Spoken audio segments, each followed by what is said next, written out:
Hello बच्चों, मैं मीनाक्षी आप लोग के लिए एक्सेलरेशन का नेक्स्ट पार्ट लेकर आई हूँ हमारे एनसीईआरटी का example number 2.2।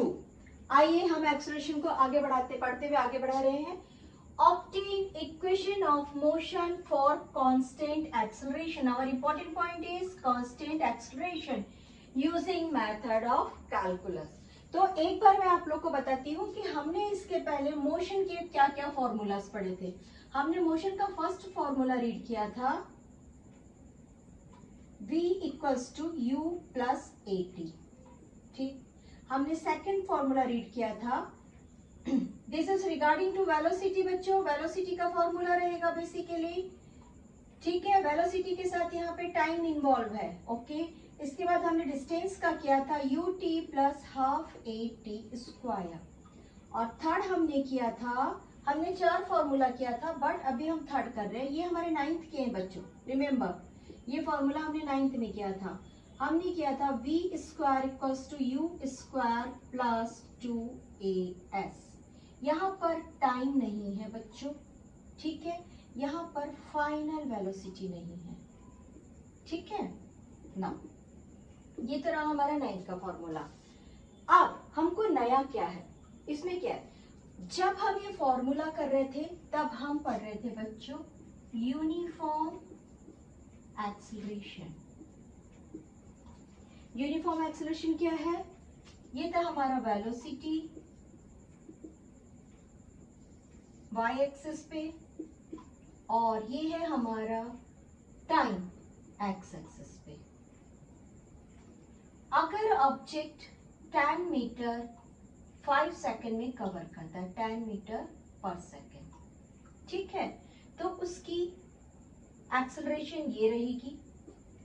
Then object 20 metre जाता है और 10 सेकेंड में कवर करता है, तब उसकी एक्सेलरेशन ये रहेगी।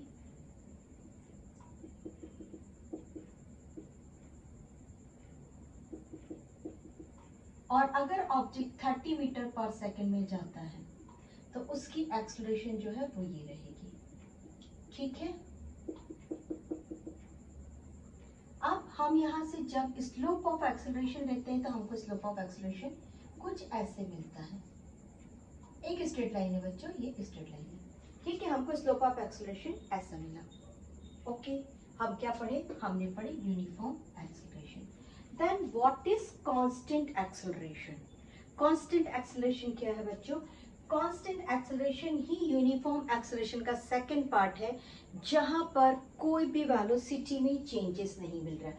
यहाँ क्या हो रहा है, वेलोसिटी एक समान आगे बढ़ रही है, एक समान आगे बढ़ रही है, यानी कि इसका जो आंसर आ रहा है हमारे पास दैट इज 2 मीटर पर सेकेंड स्क्वायर ही आ रहा है एक्सेलरेशन का आंसर।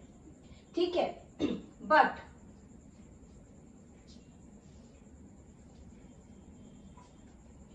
कांस्टेंट एक्सेलरेशन में अगर हमारा ऑब्जेक्ट यहां से एक्सेलरेशन लेता है तो वो चेंज ही नहीं होगा। This is constant acceleration.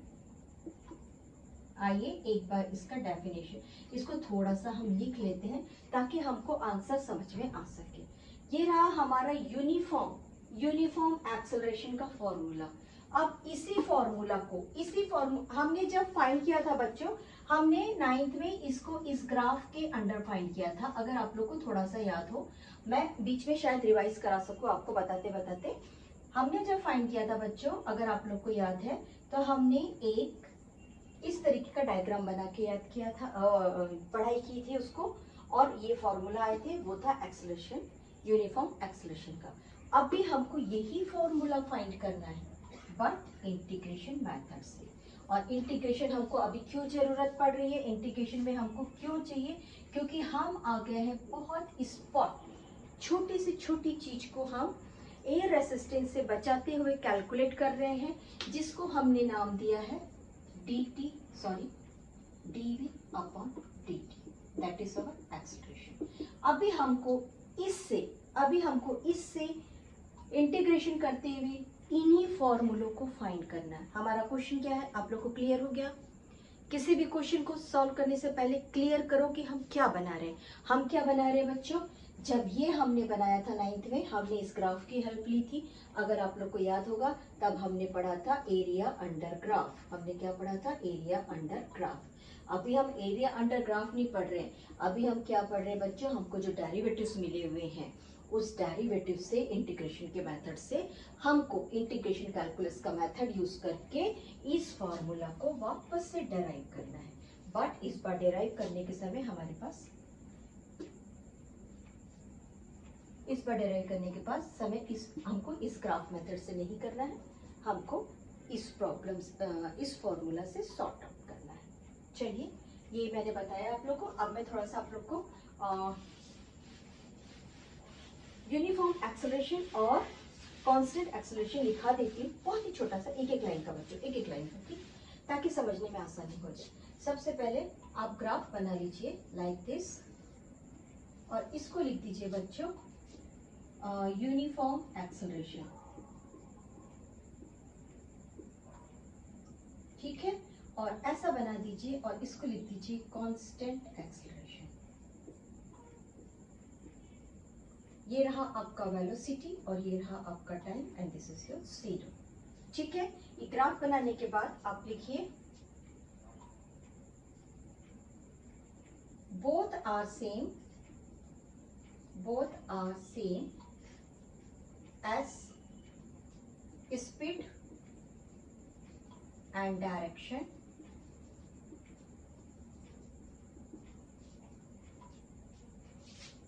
changing with same rate।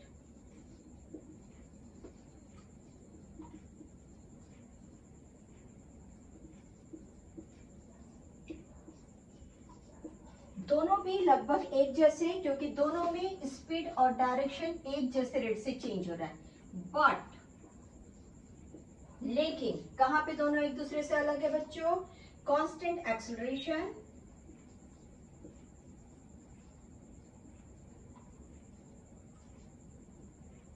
Of an object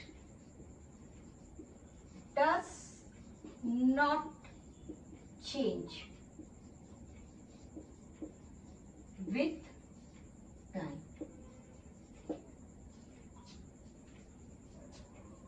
और uniform acceleration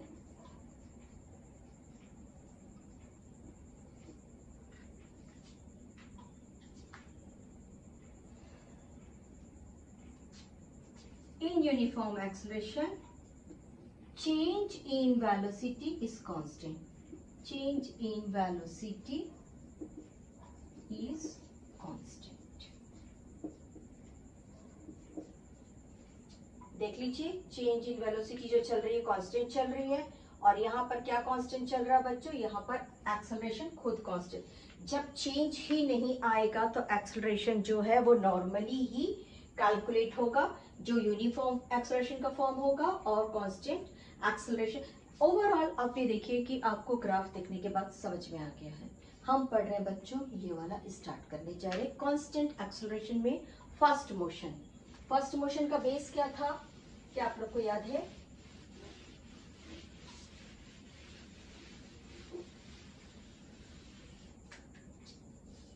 first formula, motion का फर्स्ट फॉर्मूला, फर्स्ट मोशन नहीं, मोशन का फर्स्ट फॉर्मूला, हमारा फर्स्ट फॉर्मूला था बच्चों A equals to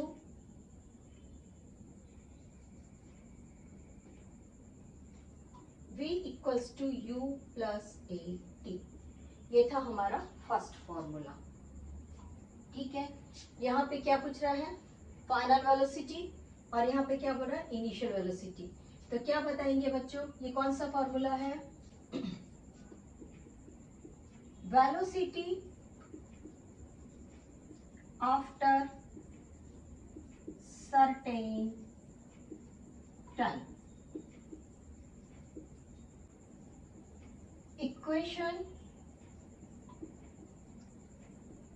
describing the relation between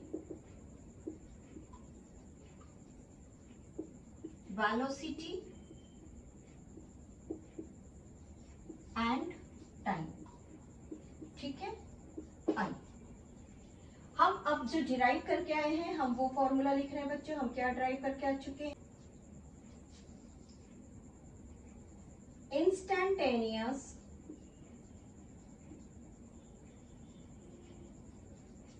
acceleration equal down a equals to dv upon dt। dt a के साथ multiplied होगा, therefore हम वेलोसिटी का रिलेशन फाइंड कर रहे हैं, देयरफॉर a dt। वेलोसिटी को हमने अभी बाहर निकाल दिया। ठीक, आइए अब हम इंटीग्रेशन चालू करते हैं। ये लिख लेते हैं बच्चों, ज्यादा जरूरी, where a equals to acceleration. अगर आप आंसर अटेम्प्ट करें, क्योंकि ये 5 मार्क्स का आंसर है बच्चों और ये आता है बोर्ड एग्जाम्स में, एक्सेलरेशन, ठीक है, v इक्वल्स टू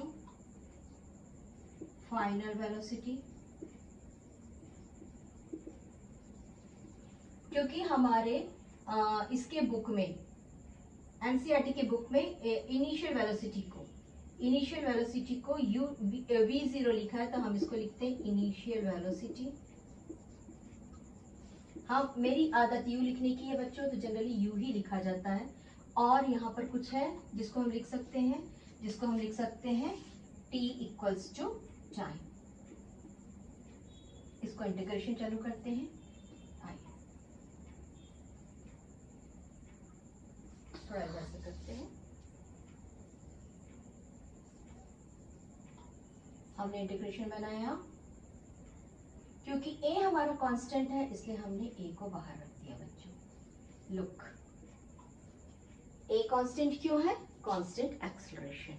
ओके, और एक चीज, अभी जब ये फॉर्मूला कर रहे हैं तो याद करिए कि अगर आपने एक ग्राफ बनाया है और आपका एक ऑब्जेक्ट यहाँ से मोशन करना चालू करता है, तो हमेशा इनिशियल वेलोसिटी जो होती है वो कांस्टेंट होती है। आप यहाँ पर एक हिंट के तौर पे लिख लीजिए बाजू में, इनिशियल वेलोसिटी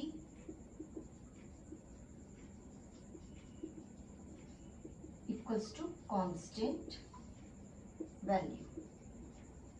ठीक है, इसको आप हिंट के तौर पे लिख लीजिए बच्चों। ना हमने इसको नेक्स्ट स्टेप हमारा, क्योंकि वेलोसिटी जो हमारी है वो इनिशियल और फाइनल है, तो हमने लिखा u और v, और टाइम हमारा 0 से स्टार्ट होगा और t पे खत्म होगा।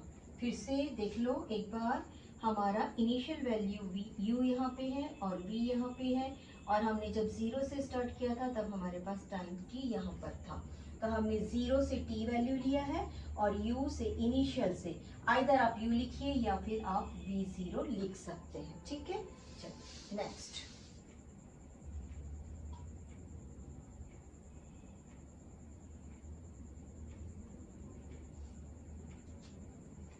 अभी हमने वेलोसिटी का इंटीग्रेशन किया है, अभी हम dv का इंटीग्रेशन करें। तो dv का जब इंटीग्रेशन हम करने जाएंगे तो हम क्या लेंगे बच्चों? हम लेंगे वेलोसिटी का इंटीग्रेशन। कहाँ से स्टार्ट हो रहा है? इनिशियल से लेके फाइनल तक, इनिशियल से लेके फाइनल तक। नेक्स्ट, हमारा a कांस्टेंट है, a बाहर रहेगा, और हम टाइम का कर रहे हैं बच्चों, तो टाइम का इंटीग्रेशन हो जाएगा 0 से लेके t तक के। ठीक है, यहाँ तक आप लोग को समझा? हम यहाँ पर इस फॉर्मूले का इंटीग्रेशन किए, उसके बाद में हमने वेलोसिटी को इंटीग्रेट किए और हमने टाइम को इंटीग्रेट किए। Next value,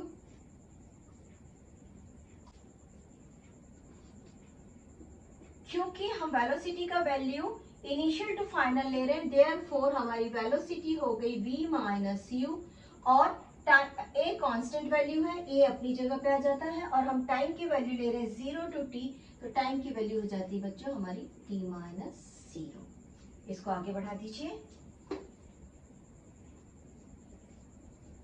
right down step number 1, step number 2, then step number 3 and step number 4। u minus है, मैंने इसे इसके पास भेज दिया, v equals to positive u हो गया, और अब मेरे पास बच गया बच्चों a, और साथ में बच गया, क्योंकि t माइनस 0 था इसलिए डायरेक्ट ही t की वैल्यू हमने ले ली। Hence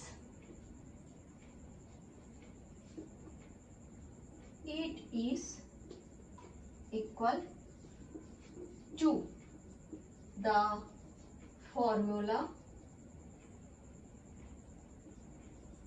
found by uniform acceleration. ये किस कंडीशन में था? ये किस कंडीशन में था? ये था कांस्टेंट एक्सेलरेशन में, ठीक है। ये कांस्टेंट एक्सेलरेशन की कंडीशन में फाइंड किए और हमारा यूनिफॉर्म एक्सेलरेशन भी सेम था। डन। आइए हम करते हैं सेकंड फॉर्मूला। हमने ये फाइंड कर लिया ना, डन। चलिए हम करते हैं सेकंड फॉर्मूला। हमने यूनिफॉर्म एक्सेलरेशन फाइंड करने के समय सेकंड फॉर्मूला फाइंड किया था डिस्टेंस का। Distance equals to U T plus half A T का स्क्वायर। क्या था बच्चों? रिलेशनशिप किसका किसके साथ था? डिस्टेंस का रिलेशनशिप था एक्सेलरेशन के साथ में। हमने फर्स्ट इक्वेशन में वेलोसिटी और टाइम के बीच में रिलेशनशिप फाइंड किया था और अभी हम फाइंड कर रहे हैं डिस्प्लेसमेंट एंड टाइम के बीच में रिलेशनशिप। तो इस फॉर्मूला का क्या नाम हुआ बच्चों? इस फॉर्मूला का नाम हुआ रिलेशनशिप बिटवीन वेलोसिटी पढ़ रहे हैं, नेचुरली ये डिस्प्लेसमेंट है, डिस्प्लेसमेंट एंड टाइम। ठीक है, आप ये भी लिख सकते हैं formula for displacement, formula for displacement. हम कौन सा क्वेश्चन पढ़ रहे हैं? हम 2.2 पढ़ रहे हैं। 2.2 के सेकंड क्वेश्चन में आ गए हैं। चलिए हम आगे पढ़ते जाते हैं बच्चों। देखो, अगर मैं एक्सेलरेशन का फॉर्मूला यूज करती हूँ तो मुझे मिलता है dv/dt, ठीक है। और अगर मैं वेलोसिटी का फॉर्मूला यूज करती हूँ तो मुझको मिलता है ds/dt। मुझको ये s चाहिए, सेकंड फॉर्मूला फाइंड करना है, मैं इसको ले लेती हूँ और इसको हटा देती हूँ। ठीक, तो पहला हम लिखते हैं बच्चों velocity equals to displacement upon time. ठीक, write the value. This is number 1 point and this is your number 2 point. V equals to ds/dt. अब इस dt को मैं v के पास पहुंचा देती हूँ और डिस्प्लेसमेंट को अलग करती हूँ, that is v for dt। ठीक है, बट मुझे formula, this is our third step, but मुझे formula write down, formula number 1 equals to v equals to u plus at, है ना। ठीक है, तो मैं इसकी जगह पे ये ले आऊंगी तो मुझे कांस्टेंट एक्सेलरेशन जो मेरे क्वेश्चन में था वो चाहिए था और वो मुझे मिल जाएगा। तो ले आइए, v की जगह पे इसको रख दीजिए, that is ds equals to v की जगह हम रख रहे हैं बच्चों u plus at point dt। Clear है?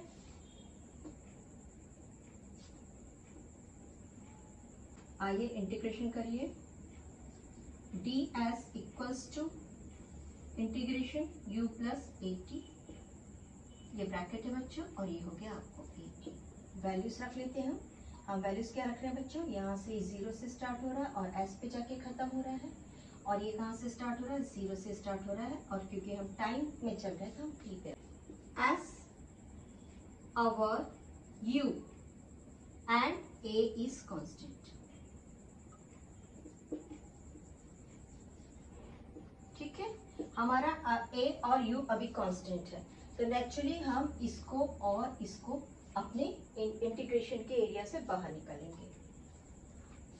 आइए अब हम इसको ऐसा लिखते हैं, integration of ds equals to, हम ले रहे बच्चों u को बाहर क्योंकि u कांस्टेंट है हमारा, अंदर बच गया हमारे पास में एक dt प्लस dt, देखो ये इसके साथ मल्टीप्लाइड हो रहा है ना, ओके, और dt इसके साथ भी मल्टीप्लाइड हो रहा है, तो सेकंड इंटीग्रेशन कौन निकल रहा है हमारा? यहाँ पर हमारा निकल रहा है ut प्लस एक t, ये वाली और हमने एक्सेलरेशन कांस्टेंट था बाहर निकाल दिया और दूसरा बच्चा हमारे पास में dt। ठीक है, यहाँ तक समझा? क्या हुआ, dt का इसके साथ मल्टीप्लीकेशन हुआ, ये वाला हमने इंटीग्रेशन किया, और dt का at के साथ मल्टीप्लीकेशन हुआ, ये वाला इंटीग्रेशन। आइए हम अब अपने डेरिवेटिव्स का एक फॉर्मूला करते हैं। x raised to power n ds equals to x raised to power n plus 1 upon n plus 1। क्योंकि यहाँ पर हमारे t की वैल्यू, हम टाइम का डेराइव कर रहे हैं, डेरिवेशन फाइंड कर रहे हैं, क्योंकि टाइम की वैल्यू यहाँ पर n की पावर 1 है, तो यहाँ पर ये वाला जो पावर रहेगा ये हमारा 1 होगा, और यहाँ पर जो पावर रहेगा 1 रहेगा। फॉर्मूला लिखिए बच्चों, फॉर्मूला लिखना बहुत जरूरी है, साइड में लिख लीजिए। नाउ हम यहाँ पर जब t की वैल्यू फाइंड करने जाएंगे तो n की वैल्यू 1 लिखेंगे, तो हमको वैल्यू क्या मिल रही है, that is x raise to power 2, और नीचे क्या मिल रहा है बच्चों, हमको मिल रहा है 2, और हमारा x इस वक्त कौन है, हमारा x इस वक्त है टाइम, दिस इज ये वाली टाइम जिसकी पावर हमने 1 ली है। 1 कौन लिया हमने, n इक्वल्स टू 1 लिया है, जो हमारे t टाइम की पावर है। आइए इसको नेक्स्ट करते हैं, इसको साइड में लिखिए, ठीक है। देन हमारा next step, this is 5th, this is 6th, this is 7th। हम इसको सॉल्व करने जा रहे हैं।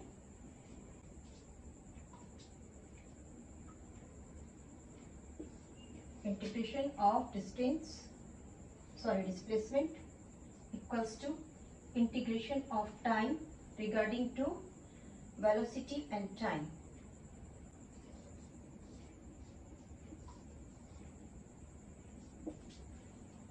प्लस a बाहर है बच्चों, और यहाँ पर भी t हमारा क्या है, 0 to यहाँ पे t क्या था, 0 to t था, बट हमने डेरिवेशन फाउंड किया, तो यहाँ पे हमारी t की वैल्यू क्या आ गई बच्चों, t की वैल्यू आ गई हमारी 2, ओके, t की वैल्यू आ गई 2 अपॉन टी स्क्वायर अपॉन 2, यही आया, और ये क्या था,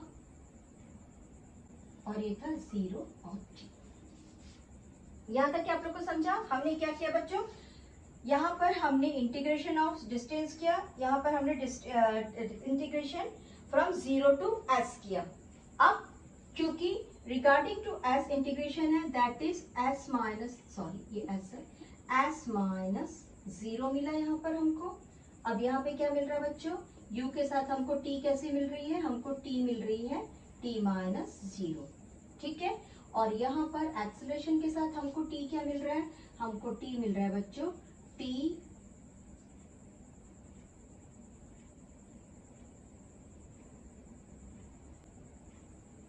मिल रहा है हमको t स्क्वायर अपॉन 2 माइनस 0, ठीक है।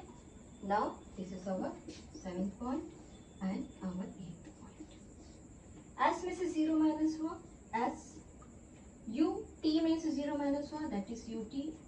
ये a था, a अपनी जगह हो गया, ये t स्क्वायर था, t स्क्वायर माइनस 0 अपॉन 2 था, तो इट मीन्स ये हो गया t। क्योंकि ये मल्टीप्लीकेशन साइन है, इट मीन्स ये बाहर आ सकता है, write on s equals to ut plus half, ये वाला 2 बाहर आ गया बच्चों, और ये हो गया at का स्क्वायर, ठीक है। यही फाइंड करना था ना हमको, यही फाइंड करना था, वेयर इज आवर फॉर्मूला। आप फिर से बताइए, ये जो फॉर्मूला था वो यूनिफॉर्म मोशन में था, और ये वाला जो फॉर्मूला है वो कांस्टेंट यूनिफॉर्म एक्सेलरेशन में था, और ये वाला जो है ये कांस्टेंट एक्सेलरेशन में, और हम इसको इंडिकेट करके ही फाइंड किए। आइए हमारा थर्ड फॉर्मूला करते हैं। आई होप आप लोग को समझ में आ रहा है, अगर कहीं डाउट आ रहा है तो प्लीज मुझे मैसेज कमेंट्स बॉक्स में कमेंट्स कीजिए, कमेंट्स बॉक्स में कमेंट्स कीजिए। चलिए हमारा तीसरा फॉर्मूला, हमारा थर्ड इक्वेशन ऑफ मोशन है v square equals to u square plus 2as, ठीक है। यहाँ पे क्या चीज नहीं है बच्चों, यहाँ पे टाइम नहीं है, तो रिलेशनशिप किसके और किसके बीच है, एक बार फिर से देखिए, रिलेशनशिप वेलोसिटी एंड डिस्प्लेसमेंट के बीच है, तो राइट है, लिख लीजिए, relation between velocity and displacement.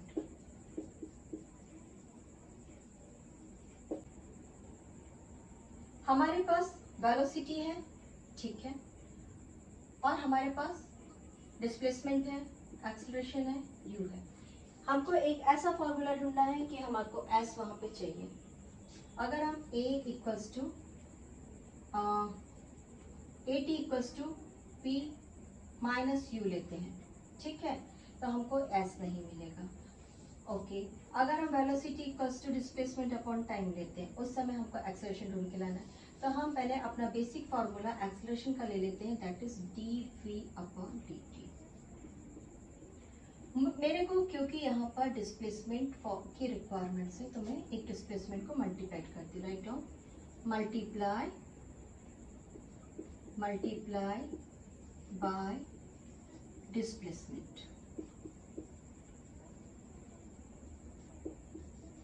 dx या फिर ds, दोनों में से जो भी आपको लेना है, आप दोनों में से किसी एक को ले सकते हैं। मैंने ले लिया बच्चों ds को, ठीक है, right. This is our first step, this is our second step. a equals to dv upon dt multiplied by ds upon ds, ठीक। अब मैं क्या करूंगी बच्चों,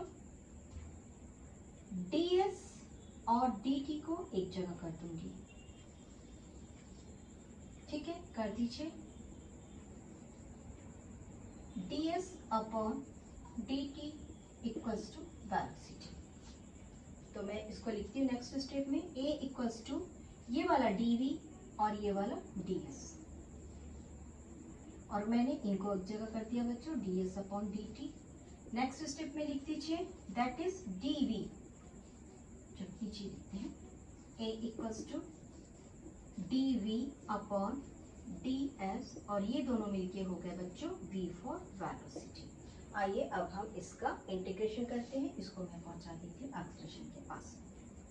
a ds equals to d, एक v वेलोसिटी सामने रख लेते हैं और दूसरा करते हैं।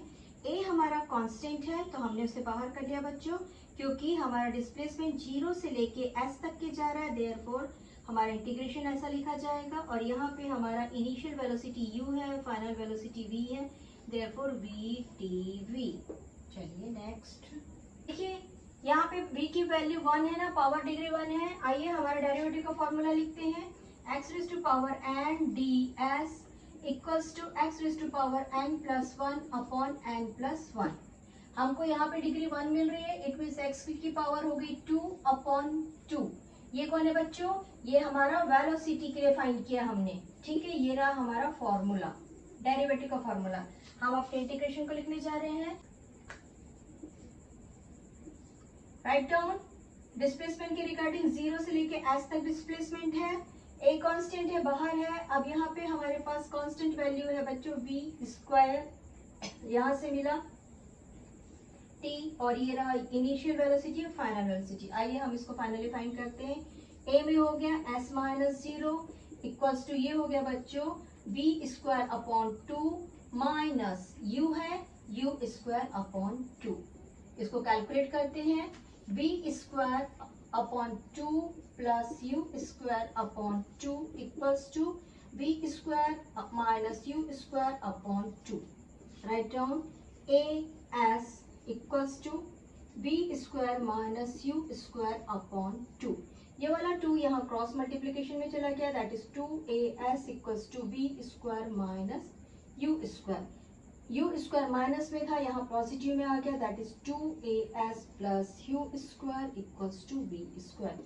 यही हमको फाइंड करना था यूनिफॉर्म एक्सेलरेशन में, और यही हमने फाइंड किया है कांस्टेंट एक्सेलरेशन में। एक बार फिर से यूनिफॉर्म एक्सेलरेशन के फॉर्मूला को हमने फाइंड किया था, यूनिफॉर्म एक्सेलरेशन के फॉर्मूला को हमने फाइंड किया था ग्राफ में अंडर एरियाज करके, ठीक है ना। हमने कैसे फाइंड किया था, अंडर एरिया से फाइंड किया था। और कांस्टेंट एक्सेलरेशन को हमने किससे फाइंड किया बच्चों, हमने इसे इंटीग्रेशन मेथड से फाइंड किया। That's all. आज के लिए हमारा एक्सेलरेशन में 2.2 क्वेश्चन का एक्सप्लेनेशन है। अगर आपसे बोला जाता है डिड्यूस दिस फॉर्मूला, तो आप इसे करिए, तब आपको 2 मार्क्स है। लेकिन डिड्यूस द ऑल फॉर्मूलाज बोलेगा, तब आपको तीनों फॉर्मूला करना है। यहाँ पे जो लिखा है कांस्टेंट एक्सेलरेशन, ये तीनों फॉर्मूला के लिए है, तो आप तीनों भी फॉर्मूला फाइंड करेंगे, और ये 5 मार्क्स का क्वेश्चन है। Have a nice day, enjoy your